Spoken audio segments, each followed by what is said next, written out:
জেলা প্রশাসন ও পুলিশ প্রশাসনের আধিকারিকদের উপস্থিতিতে মালদা কলেজের স্ট্রংরুম পরিদর্শন করে স্ট্রংরুম সুসজ্জিত রয়েছে বলে মত প্রকাশ করলেন বিভিন্ন 7টি বিধানসভা কেন্দ্রে বিভিন্ন রাজনৈতিক দলের প্রার্থী সহ তাদের ইলেকশন এজেন্টরা। জেলা প্রশাসন ও পুলিশ প্রশাসনের আধিকারিকদের উপস্থিতিতে মালদা কলেজের স্ট্রং রুম পরিদর্শন করে স্ট্রং রুম সুরক্ষিত রয়েছে বলে মত প্রকাশ করলেন 7টি বিধানসভা কেন্দ্রের বিভিন্ন রাজনৈতিক দলের প্রার্থী সহ তাদের ইলেকশন এজেন্টরা। উল্লেখ্য, গত 23 এপ্রিল মালদায় বিধানসভা নির্বাচনের ভোট গ্রহণ পর্ব মিটেছে। ভোট গণনা রয়েছে আগামী 4 মে। তাই গত 23 এপ্রিল ভোট গ্রহণের পর থেকেই মালদার চাঁচল, মালতীপুর, মালদা, ইংরেজবাজার এবং মোথাবাড়ি বিধানসভার সমস্ত রাজনৈতিক দলের প্রার্থীদের ভাগ্যবন্দি রয়েছে মালদা কলেজের স্ট্রং রুমে। সোমবার বিকালে সেই স্ট্রং রুমের নিরাপত্তা ব্যবস্থা খতিয়ে দেখতে পরিদর্শনে যান জেলা শাসক রাজেনবীর সিং কাপুর এবং জেলা পুলিশ সুপার অনুপম সিং। তারা 5টি বিধানসভার বিভিন্ন রাজনৈতিক দলের প্রার্থী এবং তাদের ইলেকশন এজেন্টকেও পরিদর্শনকালে ডাকেন।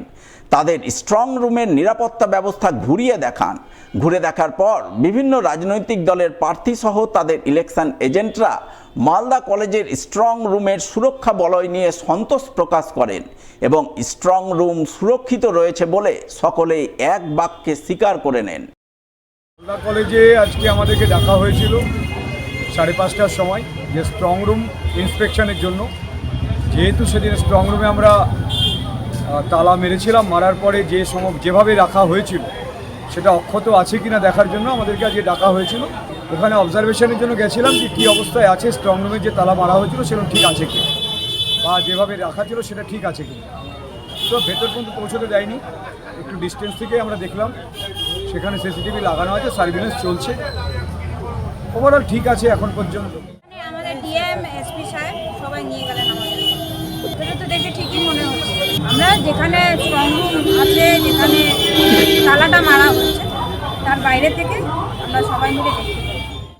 ইংরেজবাজার বিধানসভা কেন্দ্র, তার যে স্ট্রং রুম, সেই স্ট্রং রুম অক্ষত অবস্থায় আছে কিনা সেটা জয়েন্টলি ভিজিট করে সমস্ত প্রার্থী 51 ইংরেজবাজারের সমস্ত প্রার্থী যারা এসেছেন তাদেরকে দেখিয়ে দেওয়া হলো যে স্ট্রং রুম অক্ষত অবস্থায় আছে, স্ট্রং রুম গার্ড রয়েছে ভালোভাবে। এই সমস্ত একটা ভিজিট হলো, কমন সব ঠিক আছে, সব সিল, গালা সিল, কাপড় দিয়ে সিল সমস্তটাই ঠিক আছে এবং পাহারা সেন্ট্রাল ফোর্স তারা পাহারা দিচ্ছেন। ওটাটাই তো সেন্ট্রাল ফোর্সের আওতায় আছে। ওনারা আমাদের সমস্ত পার্টির, মালদা 5খানা বিধানসভার সমস্ত পার্টির যারা ক্যান্ডিডেট তাদেরকে নিয়ে গিয়ে দেখিয়েছেন। সমস্ত কিছু আমরা অবজারভেশন যেরকম করেছি সেরকম অ্যাডমিনিস্ট্রেটিভ হেড যারা আছেন তারাও করেছেন। ফের একই ঘটনার পুনরাবৃত্তি ঘটল মালদার হবিবপুর ব্লকের বুলবুলচন্ডী রেল স্টেশন সংলগ্ন রেল ব্রিজ এলাকায়। মাল বোঝাই লরির ধাক্কায় ভেঙে পড়ল রেলের ওভারহেড রেস্ট্রিকশন ব্যারিকেড। গভীর রাতে এই ঘটনা ঘটায় বড়সড় দুর্ঘটনার হাত থেকে রক্ষা পেলেন সাধারণ মানুষ। জানা গেছে, হবিবপুর ব্লকের বুলবুলচন্ডী রেল স্টেশন সংলগ্ন রেল ব্রিজ এলাকায় মালদা নালাগোলা রাজ্য সড়কের উপর রয়েছে রেলের ওভারহেড রেস্ট্রিকশন ব্যারিকেড। এই ব্যারিকেডের একাংশ সোমবার রাত 11টা নাগাদ এক মালবোঝাই লরির ধাক্কায় ভেঙে পড়ে এবং ভাঙা ব্যারিকেডের একাংশ বিপজ্জনক অবস্থায় ঝুলতে থাকে। এই ঘটনার জেরে মালদা নালাগোলা রাজ্য সড়কে দীর্ঘক্ষণ যান চলাচল স্তব্ধ হয়ে পড়ে। ঘটনার কথা জানতে পেরেই বুলবুলচন্ডী গ্রাম পঞ্চায়েতের পঞ্চায়েত সদস্য মনোজিৎ ভকত ঘটনাস্থলে ছুটে যান। সেই সঙ্গে হবিবপুর থানার পুলিশ ঘটনাস্থলে পৌঁছায়। সকলে মিলে রাস্তায় ভেঙে পড়া ওভারহেড ব্যারিকেড সরিয়ে প্রায় 1.5 ঘন্টা পর রাজ্য সড়কে যান চলাচল স্বাভাবিক করেন।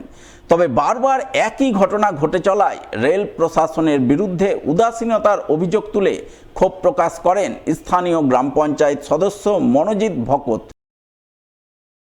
11টা থেকে 11:30টার মধ্যে রেলের যে ওভারহেড আন্ডারপাস যে রেস্ট্রিকশানটা যাত্রী নিরাপত্তা থেকে শুরু করে ব্রিজ নিরাপত্তার জন্য যেটা রেল দপ্তর থেকে লাগানো হয়েছিল, সেটি একটি মাল বোঝাই লরি পাস করার জন্য যখন যায়, ওভারহেড আন্ডারপাস রেস্ট্রিকশন যে বারটাকে ভেঙে পার হতে গিয়ে এই বিপত্তিটা খাড়া হয়েছে। এটা নতুন ঘটনা নয়, এর আগেও 4 থেকে 5 বার হয়েছে রেল ডিপার্টমেন্টের পুরো গাফিলতির জন্য আজকের এই পরিণতিটা হচ্ছে। এটা তো যাত্রী নিরাপত্তা তো দূরে থাক, যাত্রীদের জীবন নিয়ে টানাটানি হয়ে যাচ্ছে।